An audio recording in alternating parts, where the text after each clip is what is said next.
Community Development Committee meeting in order. Debbie's taking notes there for us.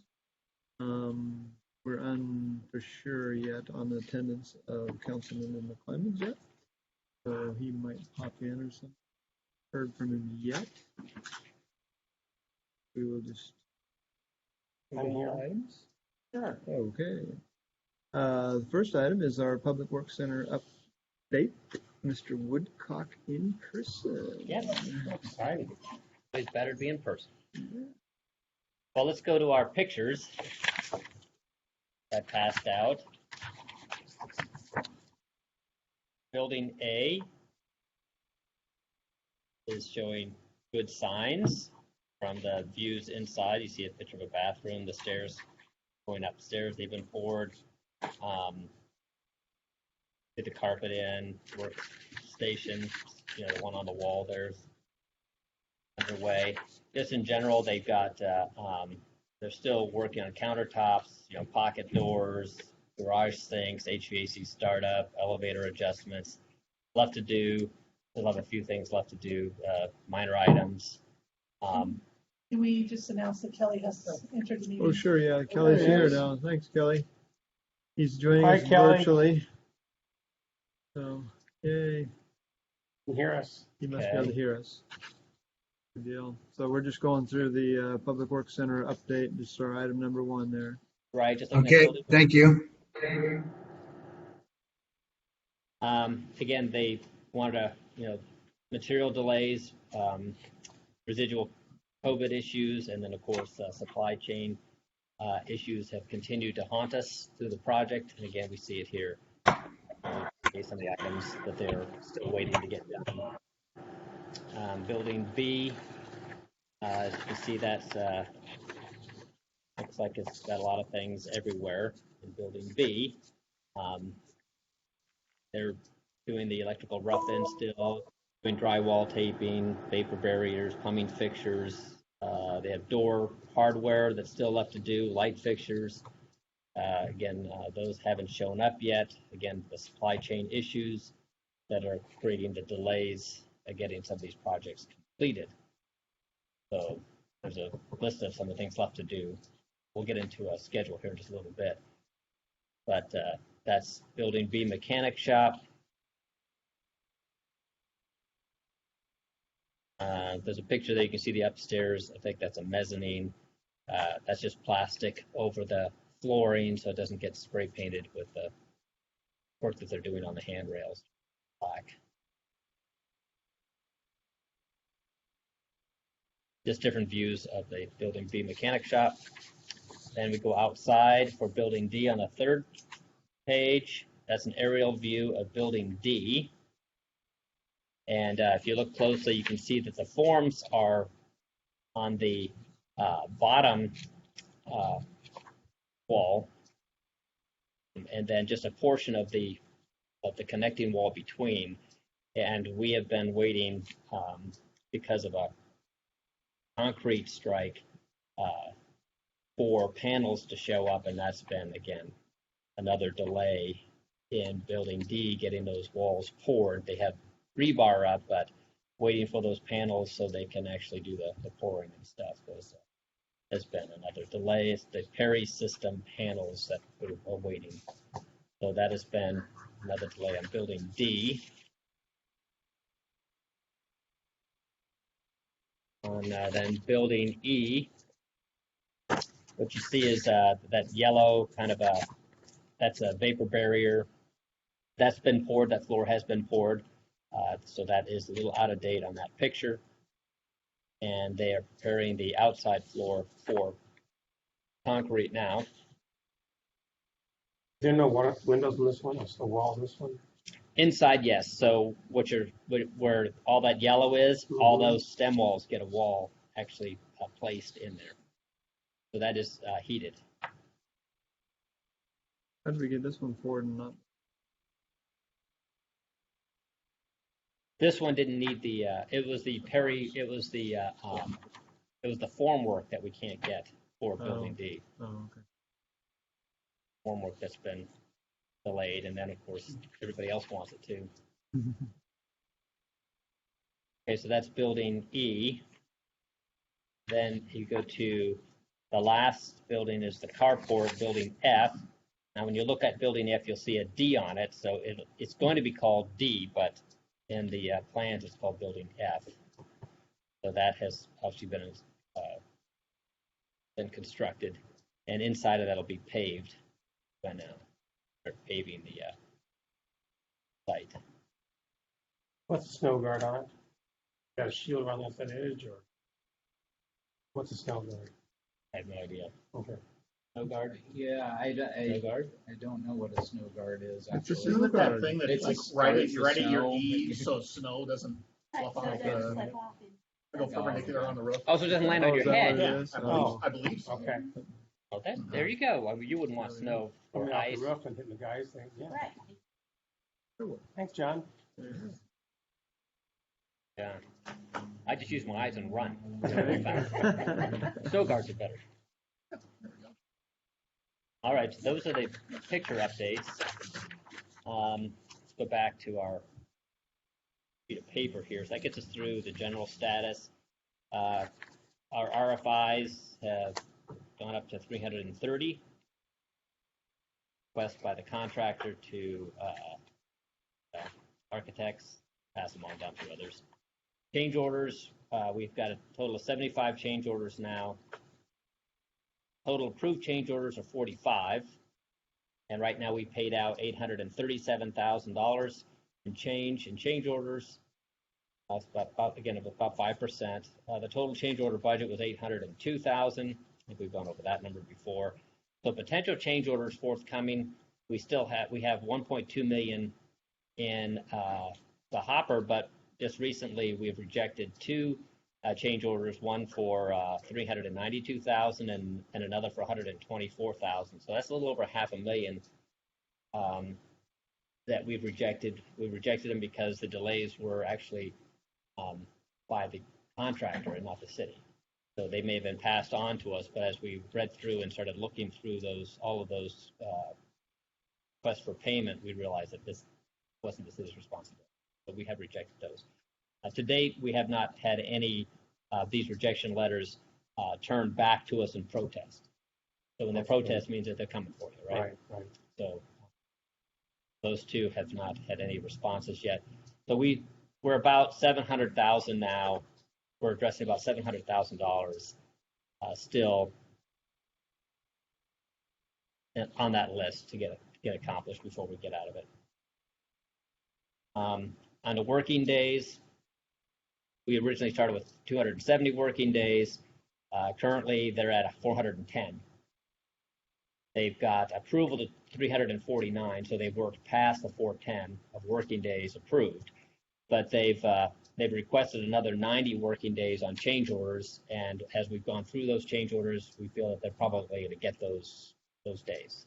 So that would put them at about 400 I think around 440 total days. So they still have like 30 days that we would have. So they're not technically outside of that time frame.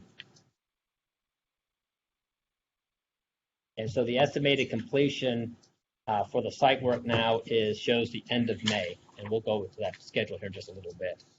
So are the extended delays being caused by them or just by materials you need to get the job completed? So I did a little bit of research on this idea that we're having supply chain issues, right, COVID related, and they seem to be justified. It's that there's a trickle down as that COVID thing went through. Everybody wanted their stuff, so that is causing everybody to be delayed.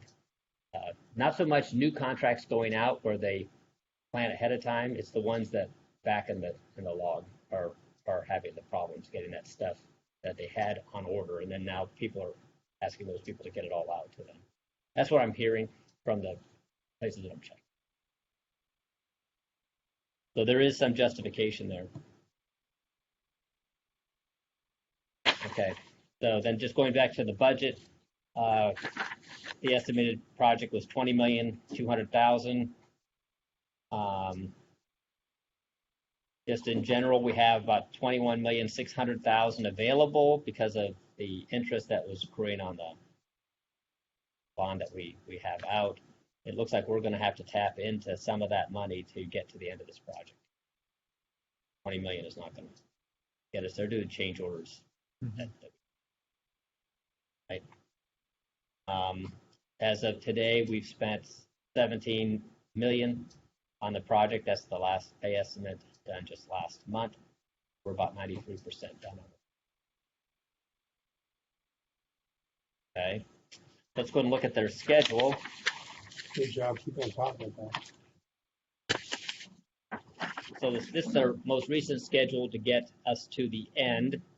And so I noticed when they gave it to us here just about a week ago, the first thing I did is I ran to the end and said, okay, that says May, 28th or something like that. So literally the end of May.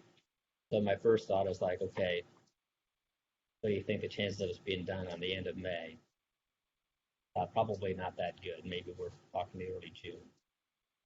But the this is their, with all the stuff that they've got left to do, they try to give us a really good estimate on what they figure it's going to take to get them to the finish line. So can you get there in there on 8th of this month or next month? When are you going to be able to move in? I don't think we're moving until June. Wow, that's quite different. We talked about earlier. Exactly. Well, this is why we meet monthly.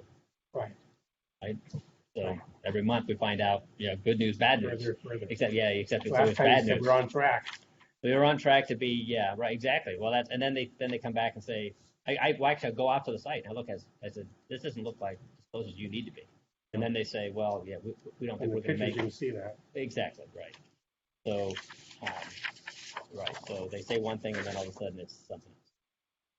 And again, I think it really is a supply thing issues where they don't have stuff showing up. They, on the other side of the sheet, they kind of show some of the items that they're waiting for in the comments on the right side. And again, I put it on 11/17 so we could read it better, but my eyes still can't read it that well.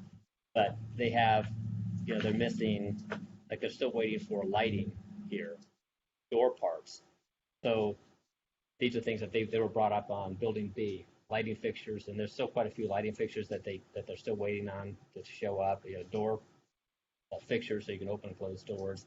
I mean, there's a lot of little items that they'll bring a contractor out, but they don't have all of the elements they need to complete so they end up leaving until they get those items. So that's been kind of like the detail stuff that's creating some of our problems. They are planning on paving. Looks like their paving is going to be now in the third week of April. Going to pave half like they intended to do, and then the second half after they get that accomplished. It's asphalting or whatever. Full yard. Yes, that'll be the. That's like going to be more than what we thought, costly wise or something. Well, we haven't got that. We haven't met with the paving company, Tucci. I think Tucci's going to do a good team. But my guess is that the oil prices are going to be, because I'm sure they quoted prices, but. Right. Well, the only items that look like they're waiting on, though, are kind of items that aren't really holding up the show per se past, April or whatever, because they're just identify what is the kitchen appliances and your lockers and such. Yeah, I mean the details. What the I can't tell you specifically on different items. Well, because it looks like they'll be April. Oh, right, Yeah, on those items, they'll be right? They'll have Yeah, all that. yeah, gotcha. I see what you're saying. Yeah. They'll largely. Right. So what's messing up a little bit is that Building D, getting that completed. With the forms now, the forms showed up, so they'll be getting that done. But you're right, some of the inner stuff should be getting accomplished. Okay. So that's our schedule. But and this is something I didn't. Where's Kelly? I want him to at least. He'll come back on once he realizes what I'm going to ask. So, There he is. Yeah, Kelly, I was hoping you'd be here, because I don't like you so far away.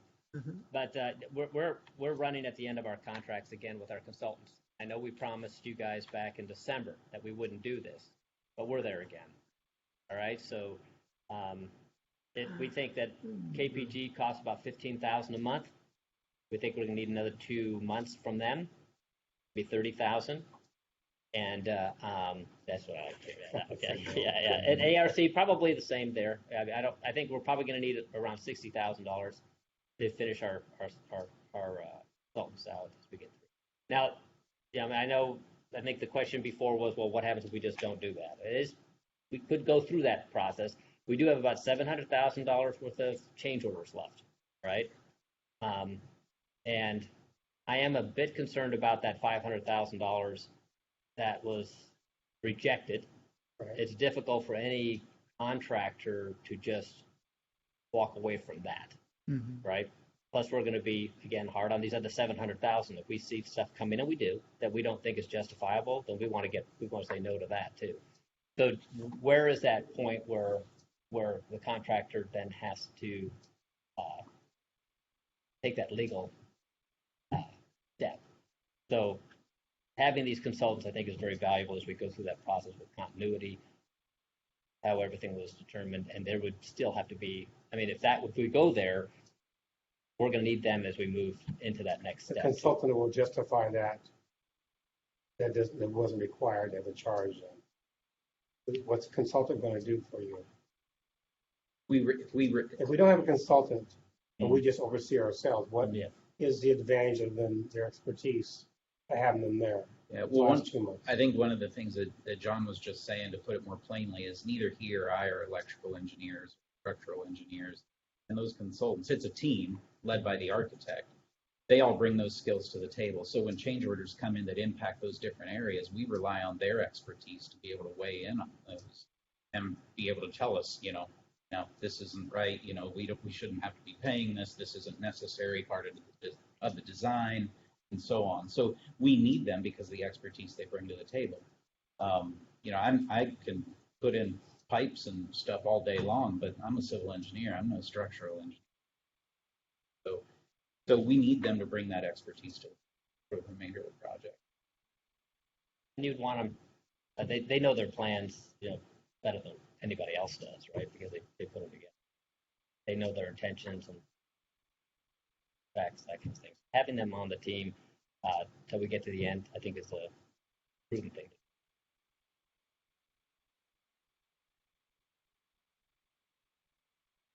What do you think, Kelly? So that's what you want to do? You think they're going to help? There's value added?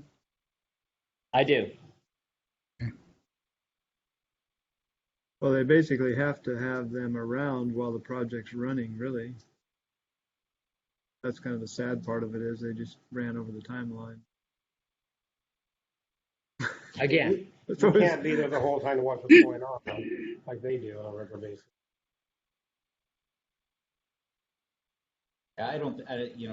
For John and I, we don't take this lightly at all. And I can tell you that for us, we're both really looking forward to the day when this project is done. I'll put it that way. Me too. But we are really trying to do everything we can to minimize impacting things. And so we're doing the best we can. I really believe our consultants are too. But we are going to.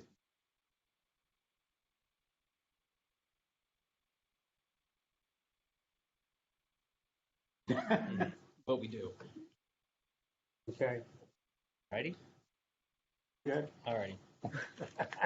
You're being quiet. Well, I mean, that's the update. Kelly, you good? We're good, I guess. Well, What was the question? Say that again.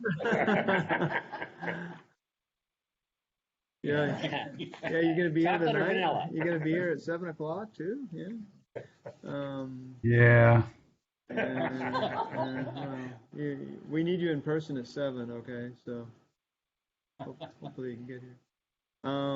Believe me, I would love to be there.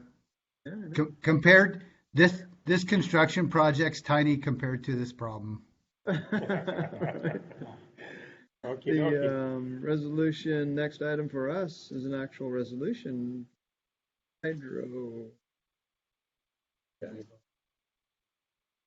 Hydrivo. Yeah, I'll go ahead and take this. So this for Agenda Bill 2253 for authorizing the mayor to sign a contract with Hydrivo LLC Connection Survey.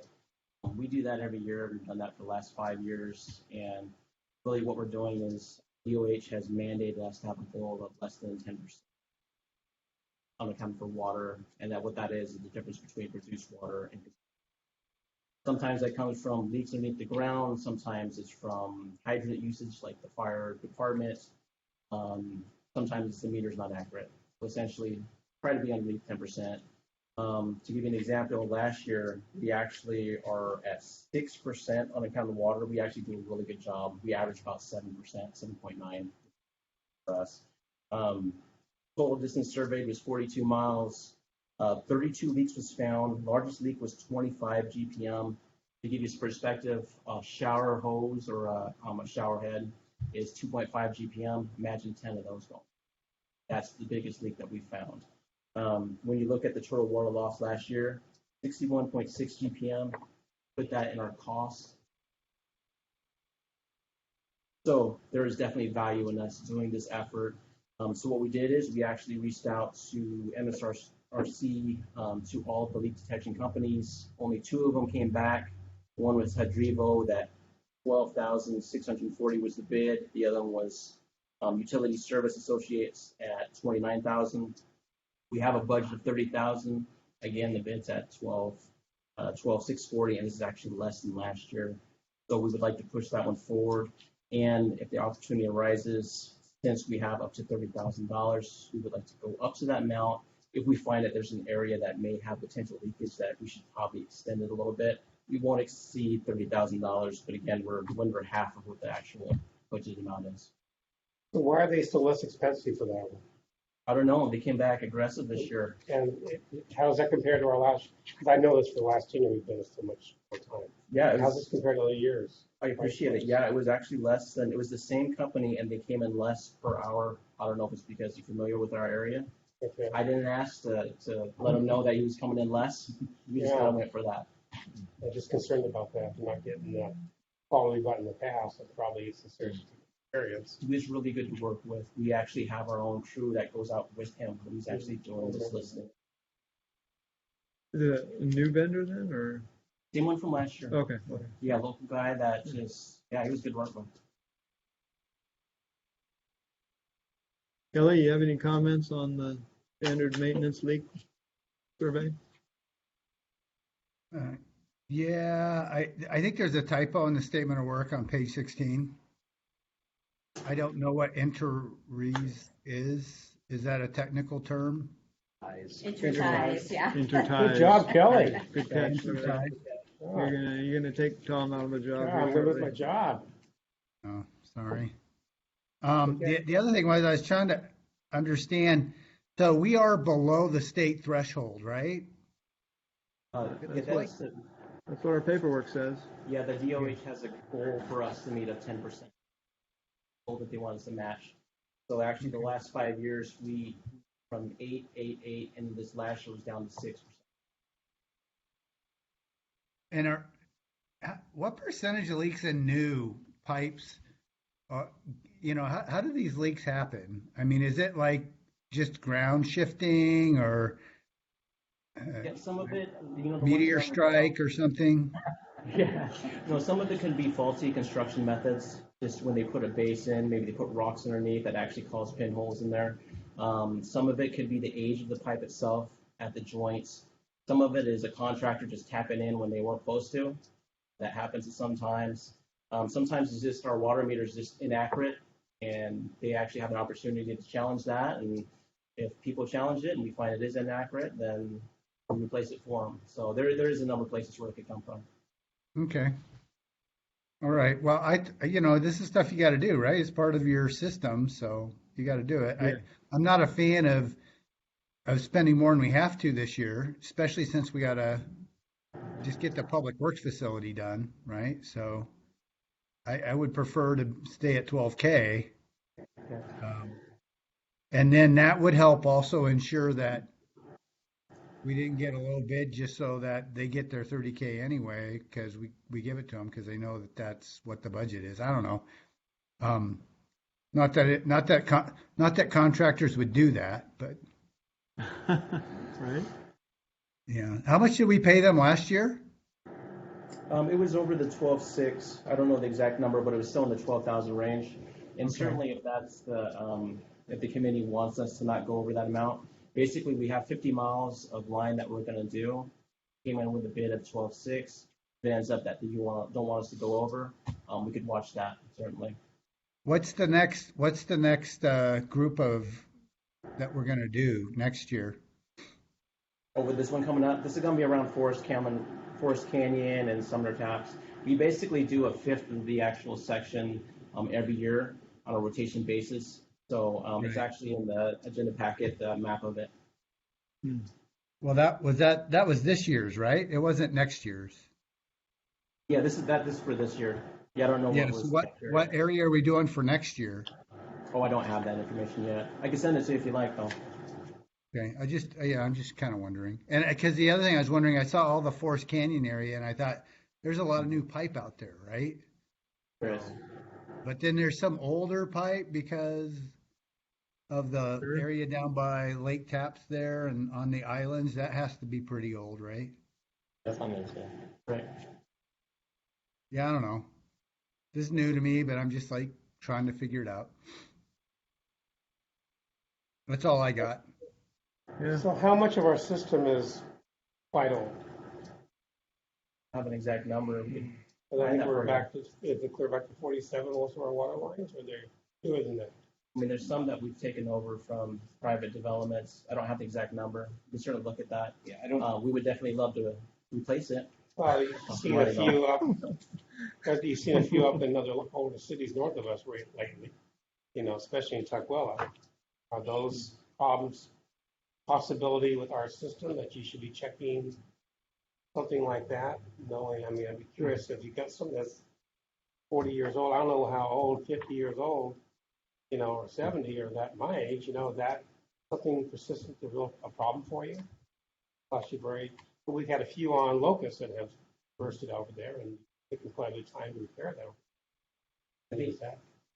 Yeah, I think something that actually we wanted to do this year is we wanted to track where the actual leaks were. We're going to create a map showing where we found the leaks and actually put it on top of where the line is so that we can indicate stuff like that. If it is age or if it is something that may be faulty construction methods in the past from other developments, we're actually going to see it and kind of target it. So it's underneath the ground, so it's kind of hard to tell what the problem is, but this thing is going to actually help us find that. And something to keep in mind too with the water system. The original system that started in 19 was relatively small, and most of that's been replaced over time as development really started to occur in Bonney Lake later on in the 70s when it started to grow, and we started adding on to that. That was all obviously new at the time, and now is getting to that point where we're having a lot of trouble. Steel lines especially. Steel lines are very prone to deterioration. So original water system, no, I don't believe we have any of that pipe left. Most of what we're dealing with has been installed since. Yeah, like Locust pipes over there about that time too. Man, We've been over there a few times working that room thing. I believe we have a map that tells what type of, well, it'll say like ductile iron, cast iron, steel, so you can kind of get an idea. If it's ductile iron, that's the new stuff, right? Cast iron's a little bit older, and then the steel stuff is. So we have a map. Our map tells where's what. So if you want to look at that, I mean, Oh yeah. Okay. Go back home to my wife. Okay, whatever. So with consideration to what Mr. McClemens is talking about for the budgetary, what do we think on that? I'd like to be within the 12,000 estimate. 8,000. I mean. Well, right. That's what the bid came back, right? But yet we budgeted the 30 or something like that. Yeah, we have $30,000 budgeted. It came in lower. So when we budget that money, though, don't we budget that money based on that an estimate of the area that we're gonna do then? That was budgeted based off of what we've seen in the past for that total amount of area. Yeah, so it was like 50 miles. So we just ended up getting an aggressive bid because the second bidder came in at 29, which we obviously anticipated. Oh, right. This guy just came aggressive and wanted to work. Okay. Wants to take advantage of that. So it sounds like we're getting approximately the same amount of area done for a lot lower. But we're probably good with that. Well, then we'll have the money roll over to future budgets to do more of an area with that. Possibly. If need be. Yeah. Is that okay then, Jack? If we like hold there? In terms of that amount, Yeah. we're going to get the 50 that we need. What we wanted was that if we found an area that had a lot of leaks, Sure. it would be nice to Yeah. expand it Absolutely. to cover that. But right now, we're just anticipating that it's going to be 50. So we'll go with a smaller amount is what I'm hearing, and then, feel free to come back and say, hey, we were over here and we found a lot of stuff over here. We'd really like to look at it and we still have this budget left over. Can we go look at this? Does that work, Mr. McClemens? Who's doing the looking? We're doing looking. Yeah, who's doing the looking? You're saying we're looking over here. I mean, the contractor's going to do the work they contracted for, right? So Yeah, the city's exactly. going to be looking. Well, Right, the we have city's along with them. They ride along with them. Right. And the whole time we have our lead, Jim, he's going to be up together, and then he actually listens to the pipe. And then once they found a leak, that's when Jim actually does a work order to get the staff out there and fix it immediately. So that's why he's always out there, and he's going to know.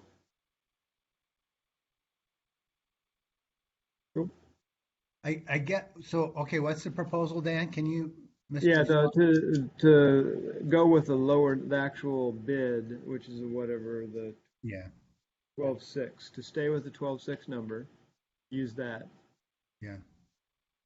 Just go with that. And if they get into a situation where they discover an area that has extensive leakage, or they believe it does, then they can come back and ask if we can go look over there too. And use the full budget if we need to. Or more. That make sense? Okay, I'm okay. Makes sense. Okay. Yep. Okay, we'll move that one forward to the next available council meeting on the consent agenda then. Yep, works for me. Okay. Yep. And moving along to the resolution for PSA for KPG for the 200 preservation project. Yes, so we budgeted $350,000 for overlay this year. And we looked where that would be best served. And it was 200th Avenue from about 100th Street to 104th, which is just south of Lowe's, and then all the way to the intersection that goes to the high school, 34th. So there's some dig outs that need to be done, areas that have completely failed, and then there's going to be an overlay, 1,200 linear feet, about 2 inches of asphalt. Maybe we can get a little bit thicker in there, depends on what our prices are. So this is the design contract to put that together for advertisement, $31,748. Yay, huh? So is this driven by the pavement management software? Whatever. We look in there, it's like this. Well, this one you didn't even need that. You just walk out and say it's all alligator. Oh, So yeah, right? it's time to fix it. So we asked Steve, what's your worst case scenario? And he said this Yeah, area. Steve. When's Yeah. Steve retired? Is he retired before or after you? He's like right in the next I think he found out 6 months. The racing. I think he's had 6 months, something like that. Then- I think then- it's less than that. Yeah. And then who Yeah. are we going to ask after Steve? Well, yeah, good For the question. young kids, it'll be like, oh, Well, they better have that pavement thing going. right? Yeah. So back to this. Yeah. What's caused this? Why is this one going bad like this? What are we- It's just an old road. All the So trucks into asphalt, Holly. right? The asphalt is called flexible pavement opposed to concrete being inflexible. So asphalt actually moves, right? So it's really good to have a strong base underneath it. But over time, as asphalt moves back and forth, it begins to break, right? It gets hard and it starts cracking. And once the cracks are there and the water gets into it, water moves down to the subgrade, and then you start pumping. So that's how it starts to fall apart on you. So that's why overlay should occur probably every 12 to 15 years. Keep that asphalt underneath it still structurally sound enough to drive on. But if you wait past that point and you start getting that alligatoring that's coming in, those have to be removed. So that's at this place, we've got several of those areas that have cracked. They've got, in the wheel ruts, you'll have these. But you normally put oil down and rock down, preserving that roadway. Yeah, the oil and rock is a long time ago. Now they use asphalt and they mix it in the plant with the rock, and then it comes out and it's laid down and then compacted. They don't do the oil and rock anymore. It's asphalt. That is. How many more years would give us in that till? They'll probably give you 12 to 15 when we get done. 12 to 15 before you do it again. Plus, you're also in a corridor that'll eventually be 4 lanes too, right? As Holly moves, right? So sometime we'll have to make some changes there whenever that occurs. Whether you want. Yeah, that's what I was wondering on that too. Where are they at with? But they have to do that improvement through the whole area. Well, that improvement, when it comes into the city, they'll want the city to do that portion. We're only fixing the city's portion, right? So that'll be another issue when we widening and they go to the school and stuff. Yeah, technically and then they have that little section between. On the left or right, there's that little piece between the signal between the schools and then 104th. They have a stretch that they also own.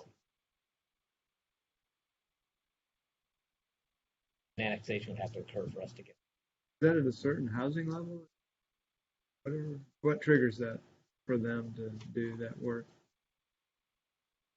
It's going to be housing. It's going to be a housing issue, right? Before they housing count. Right. So they're only required, as I recall, Cascadia to Holly, they're only required to put in the 2 lanes. The extra 2 lanes, Pierce County bought that right away. So I'm not sure if it's their mitigation to make it 4 lanes.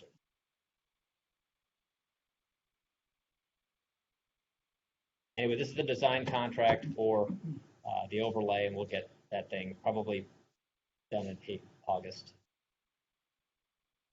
So are we thinking we have to add another 2 lanes to that road? Is that what you guys are talking about? Right. Eventually, yeah, it's down the road at some point. It's not. We don't have a date on that yet. Once Holly gets more built out, apparently. 5 to 6 years, maybe. Hear about it. Hey, is there water pipe under that road? Water, sewer. Did we check for leaks before we put new road over the top of it? Right, there you go. Interesting, huh? Blacktop it and tear it up and fix the leak. You could spend that extra $12,000 making sure there's no leakage on that road before we. Yeah, it wouldn't cost very I would much to be do all that for short that. section. Yeah. Like all the time they do that, I don't know how many connections there are on that. Big quite a few, all the development out there over the years. Well, that section doesn't have. Houses facing. Right. Yeah, that would just be a main. Mhm. There's no connections coming off between 104th. There's that one intersection going into Brookfield too. Back when it was first done, I think it's called something else. Brookside, it's something like that. There is one intersection that would have, but that's fairly new. That was done back 2005, 6, something that time frame. So that's new pipe. So we shouldn't have a problem. Nice. Yay. So there will be a second contract that comes back for the actual work once it's advertised. Correct. Yeah, this is the design, and then we'll advertise it. So it's normal to design these things? Yeah, because the contractor wants to bid on something. They want to bid on quantities. 40 foot wide, 200 feet long. There Yeah, you go. but the dig out extents too. They all have to be mapped out and shown. Okie dokie. Consent. Yeah. Fine. Kelly, Kelly, what do you got on this one? Comments? waving. He's good with this Good, one. good Okay, we're man. good with this for the consent agenda. future council meeting, and then approval of our notes. 2 corrections, Debbie. Tom already got his corrections in. Kelly, did you find any more corrections that you needed? He's good with that. And we're going to open discussion items for the concession thing and seeing what you.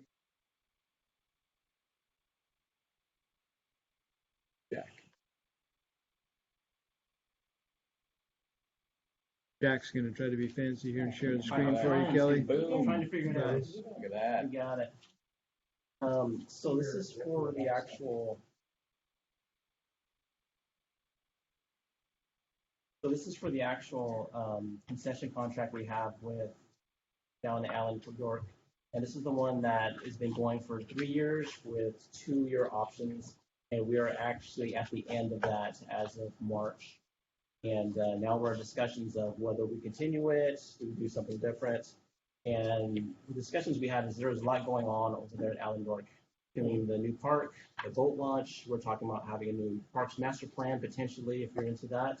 And because of that, we felt like, well, it would be a good opportunity to extend the contract for 2 years with 1-year option. That should give us around the time frame that we're going to be open to make decisions for future use.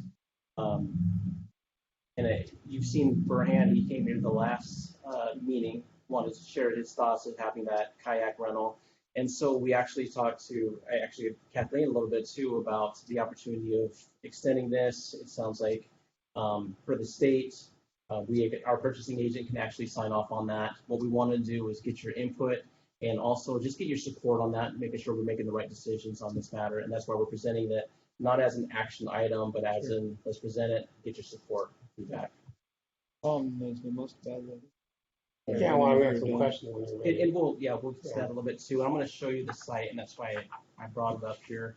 Essentially, this is the kayak rental where we actually have the facility itself. This is West Taps here. Yep. He's going to park his boats here in this area and this area here.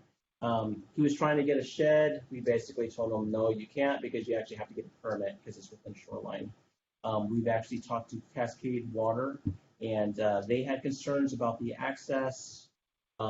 We put provisions in the contract that ensured that he was going to keep it open. We've had a conversation with Sala, and he's in agreement with that. We're going to provide them 2 parking stalls here in this area, and then down the corner, we're actually going to allow him to park his van with his kayaks here too. And that is a gated facility. But essentially everything we did is we met with him in the field. He gave us a proposal. He wanted to extend the contract. We told him, no, we won't be doing that. But everything that was in the previous contract, we're going to move forward with. In terms of the payments, essentially up to $50,000, he's going to give us 10% of that fee. Anything over, it's kind of prorated. It kind of moves up the chain. We felt really good with how we were able to manage the contract this year. Previous years, there wasn't as much communication, but now that it's underneath Public Works, we have staff dedicated to that. We feel that we're going to have a good job to be able to manage it with Mr. Sala, especially with our conversation and expectations we put forward in the contract. So yeah, that is the contract itself. Did you have any So he's comments? comfortable with the storage for the kayaks? And he hasn't called me, so after he said he would have called me. Yeah. So, We did. We worked that out with them. We can't have a permanent facility there. Actually, talking to Jason Sullivan, because of the shoreline close, wouldn't be able to put that in there. So he was fine with that. And we could actually work with Sala on what kind of facilities he needs to store it. But he was good with how we have it here. If you look at the packet, he struck out. I saw that. Yeah, I saw it. Yeah. I just didn't hear anything and make sure he's in agreement. Yeah, thanks for bringing that up. We actually, when we went through it, the items that we felt like we wanted to take out, we had them crossed out. He initialed it himself and dated it for us. Yes. Fine with me if he's happy. And that's what Sound like it. He agreed to it. correct to you guys what we need for the season, then be a challenging season down there anyway. You know? It is, yeah, and we added more information in it just to make sure we could manage it better. So with that agreement in there, that language in there, we feel better about it. Jack, did you actually say that the Purchasing, council? yeah. I'm not sure that's accurate. I think John could determine the contract, but the council will still need to.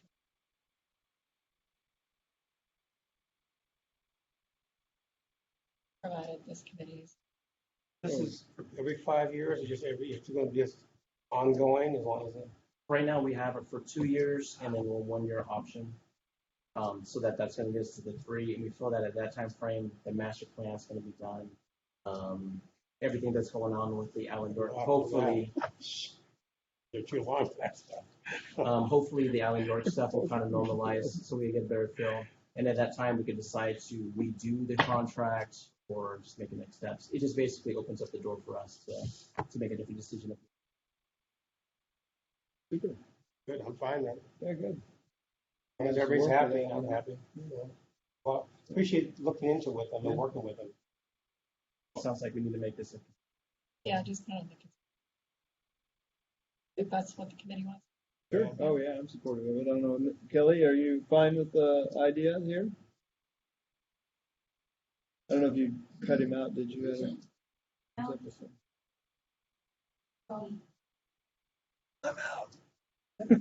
6 o'clock, I gotta get to the next meeting. Yeah, you probably had some important people to go kill or something.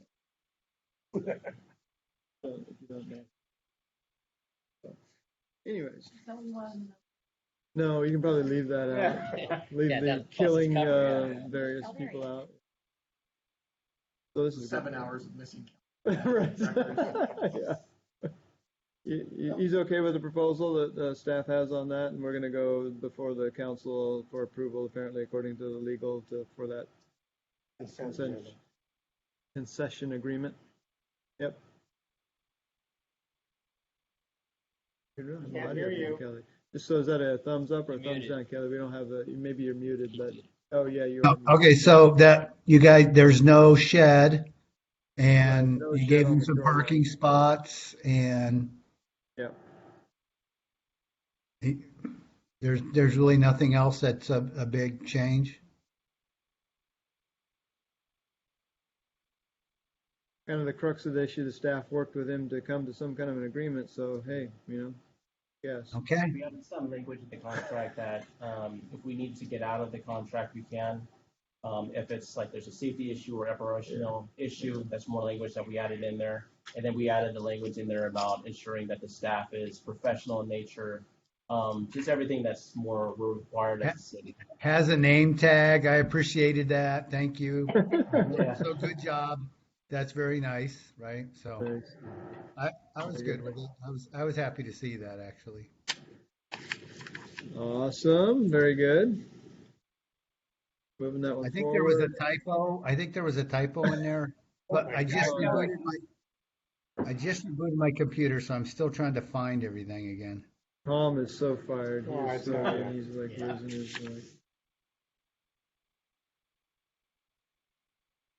But don't wait for me. If I see it, I'll email it. Okay, yeah. You can let Debbie know if you find it later or Jack anything. knows. Jack, I'm no. only the Let minutes. Jack know. That's Yeah, my those fault. minutes, not I'm just there for Debbie, it's all I'm there for, you know. There you go. Open committee discussion. That item and. I have a question for John. Very good. So there was an email from Mark Hamilton. Yes. What are we considering with those monies that he mentioned there? So they're gonna go to the Parks Commission on April 20th Okay. and propose that they will offer a 200 or 250 donation from the Historical Society for the Midtown Park.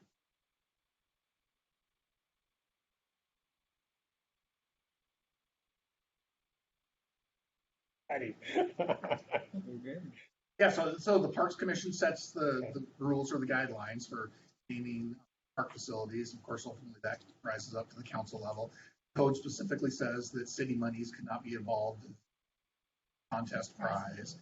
So this is a profit that's donating money to the city. Trying to encourage people in the naming. Or was it your Money, cards? money has to go through.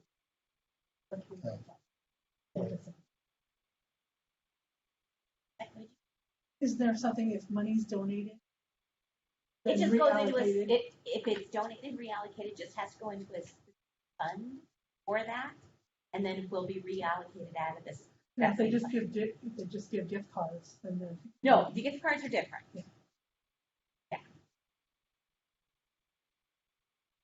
Second comment, I'm just a little concerned about Allen York Park, not the boat parking, but parking down there in general, because the apartments, just to all the residents, they can't park more than 2 cars in their parking spaces. So there's a gentleman named Todd who has his car in my front yard now, because he has no place to put it. That's a long walk. So I'm really, because they're having a theft problem, trying to control and get the current apartments, when you approve them, moved into there, get more people down there. I'm foreseeing us having more issues. Is the big safety work on anything about parking meters?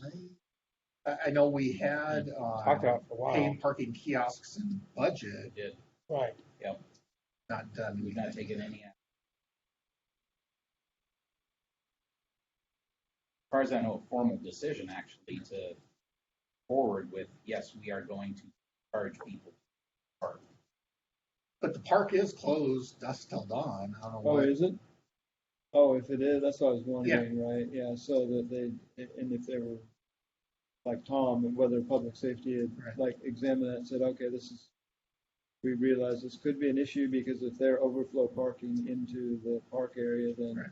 we have the ability, if need be, to cite them slash tow I mean, them. I'd have to, check with the chief, but I'd have to see what kind of signage.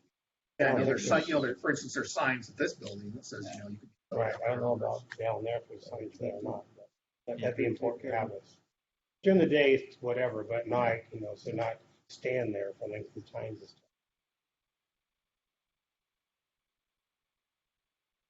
Definitely an upcoming issue. Oh, it's gonna be. Parking is but the resident that's there today is already experiencing. They are. Didn't they have it before? Because They were just miscellaneously parking. They were just parking anywhere down there. And now they told them, you must have a permit, you must only have 2 cars. And then if you're using your garage for something else, like putting something on clothing. Thoughts. Right. So, especially if you have family with more than, a couple adults, so that's going to be always a problem with kids. You're going to have kids. That's a challenge. So it's just going to be it's going to be tough for them, tough for us too, no matter what, So somehow we really need to thinking some more about that, not only for the spaces. Well, we had quite a discussion with the developer, and Ryan, maybe you remember, but I think they wanted to it originally proposed tandem parking. Right, yeah. And finally we got them to do side-by-side parking, with the recognition. Yeah. Other than vehicles. Right.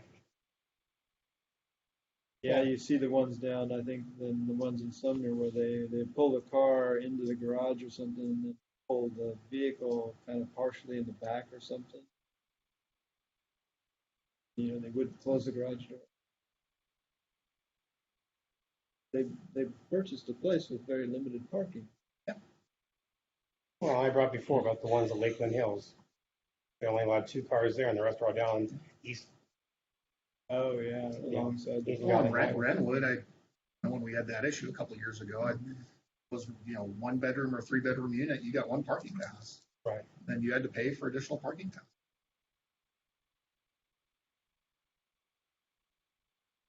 Kind of like mini storage, just rake in the money. Just right. Get the money in and walk away, and let's see how it goes. Imagine that. That was your issue, Tom. Was That's that your it. last That's all I issue? got. And since Kathleen's here, I'll take it because one of the council members is got a zoning thing and to look at what it would take just to understand the process, change it, because and I think we did this. It was in reference to religious facilities. And I couldn't recall whether that was captured in like it was some assembly thing, and it was like, oh, it was assembly, whether it was a theater or how that was, all grouped together. It wasn't to single out religious things, but it was happened to be that all of these in classification. Yeah, there's a federal law that says you can. And so you have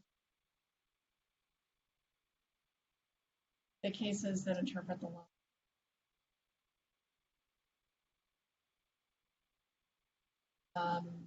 Are functionally the same as religious things. So you can't say you can have one type of use. You're breaking up, Kathleen. Can you speak a little louder or directly into the owl? Speak to the owl. Owl. Oh, there you go. The owl comes to you. Right, It yeah. does. Yeah. Is that better? Yeah, that's much better. Thank you. Okay. Yeah, I was just saying that there's a federal law that says you can't discriminate against religious institutions, uses that are functionally religious institutions, the same under your zoning. Yeah. So would that, if the council decided that, hey, you know, that was something we needed to change in any kind of a zoning kind of issue, that planning is the whole process where it's like, okay, we want to change this, so that means we got to go through this planning commission thing, and then it goes through that whole cycle back at some point. Is that like a Yeah, I mean, if you're talking about changing the zoning, you would go through the comprehensive planning process if necessary. Also change the, and then your zoning, your changes. I just asking her, and then we're just going to get back to her on what the process looks like. We blocked religious and storage facilities on 410, right? Oh, the storage facilities we're still dealing with. That one. Yes, storage.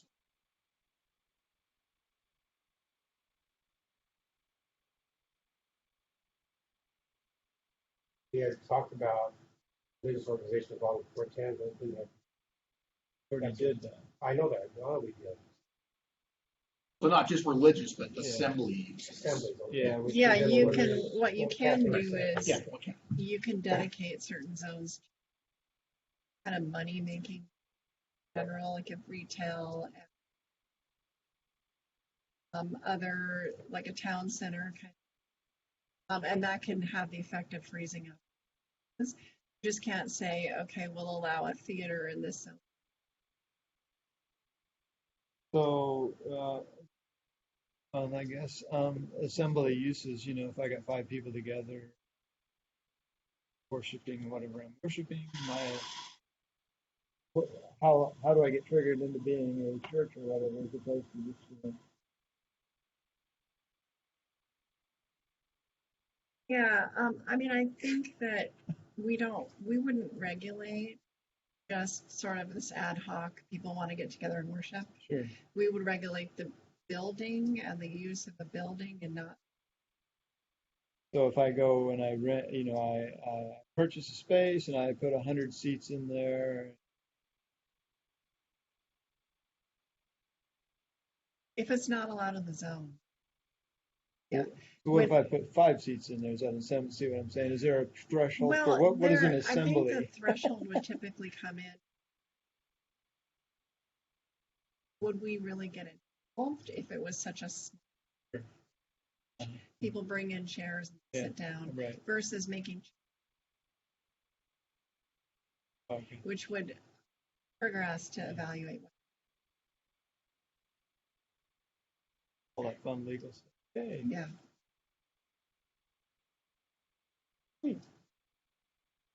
You got anything for open discussion, Kelly? Otherwise, we're gonna have to adjourn you at 7. Yeah, at 7. No, I'm good. I was a little concerned about the fire sprinkler issue. Uh-huh. But, Yeah. That'll be down there at 7. We'll be talking about that some more there then too, right? Right. So don't need to. Cool. All righty. We'll see you then. We'll call this adjourned. Adjourn. So meet Friday and walk the. I I am going to set up a time when I can get as many of you out there as possible. As exciting So as if- possible, if there, you are Kathleen. okay with waiting- Other than that, it would have been